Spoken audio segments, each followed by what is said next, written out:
Hai everyone, perkenalkan nama saya Angel Carolina Manalu dengan NIM 243301631103. Saya mahasiswa semester 2, Prodi Kesehatan Masyarakat, Fakultas Kedokteran Gigi dan Ilmu Kesehatan Universitas Prima Indonesia.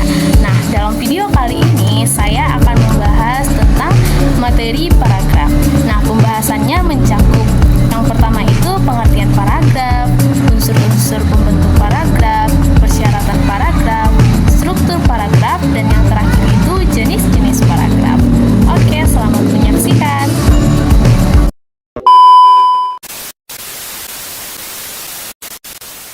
Nah, sekarang kita masuk ke pembahasan yang pertama, yaitu pengertian paragraf. Nah, apa sih itu paragraf?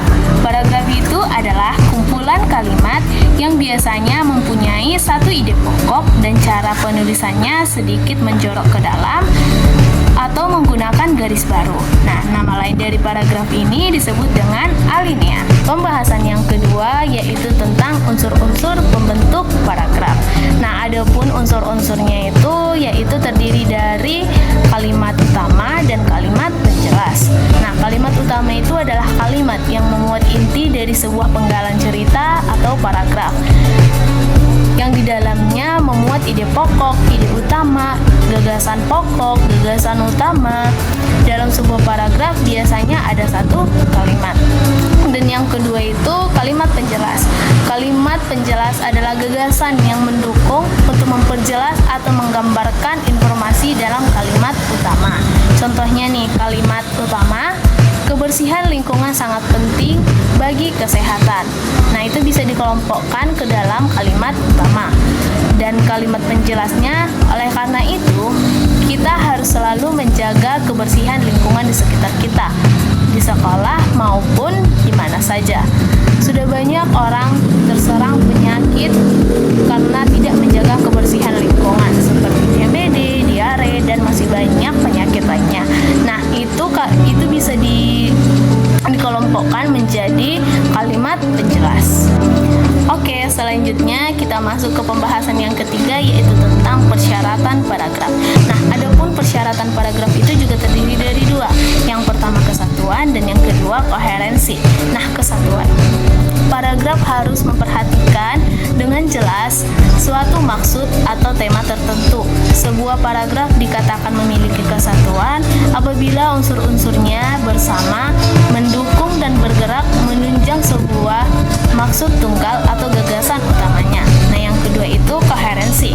Suatu paragraf dikatakan koheren jika kalimat-kalimat itu saling berhubungan untuk mendukung pikiran utama. Sebuah paragraf bukanlah sebuah tumpukan kalimat-kalimat yang masing-masing berdiri sendiri, tetapi kalimat-kalimat yang dibangun oleh adanya hubungan timbal balik. Next, pembahasan yang keempat yaitu tentang struktur paragraf. Adapun struktur paragraf itu terdiri dari 7. Yang pertama, paragraf terdiri atas transisi kalimat, kalimat topik, kalimat pengembang, dan kalimat penegas.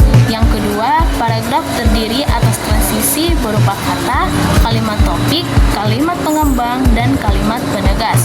Ketiga, paragraf terdiri atas kalimat topik, kalimat pengembang, dan kalimat penegas. Keempat, paragraf terdiri atas transisi berupa kata, kalimat topik, dan kalimat pengembang. Kelima, paragraf terdiri atas transisi berupa kalimat, kalimat topik, dan kalimat pengembang.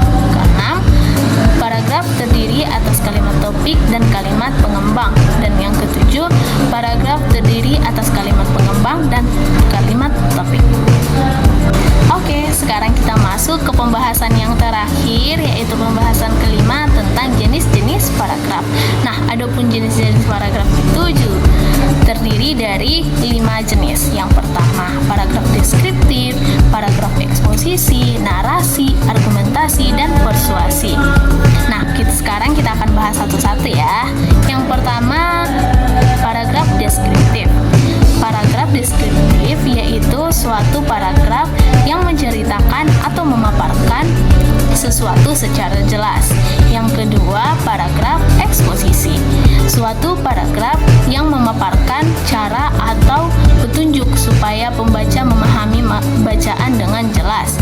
Biasanya berisikan definisi atau pengertian mengenai istilah atau topik dari suatu topik pembahasan.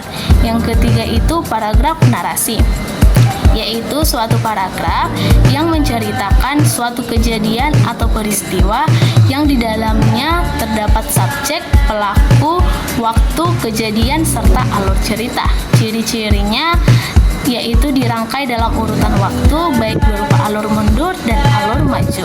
Yang keempat itu paragraf argumentasi, suatu paragraf yang mengutarakan suatu pendapat atau ide yang terdapat kalimat utama berupa suatu pendapat atau gagasan yang disampaikan oleh penulis. Dan yang terakhir itu kalimat paragraf persuasi, suatu paragraf yang berisi ajakan yang mempunyai tujuan supaya pembaca melakukan sebuah tindakan. Paragraf persuasi mempunyai alasan-alasan yang kuat disertai dengan data dan fakta. A few moments later. Nah, sekian pembahasan saya tentang materi paragraf. Kiranya video ini bisa bermanfaat bagi teman-teman sekalian. Terima kasih sudah menonton. See you.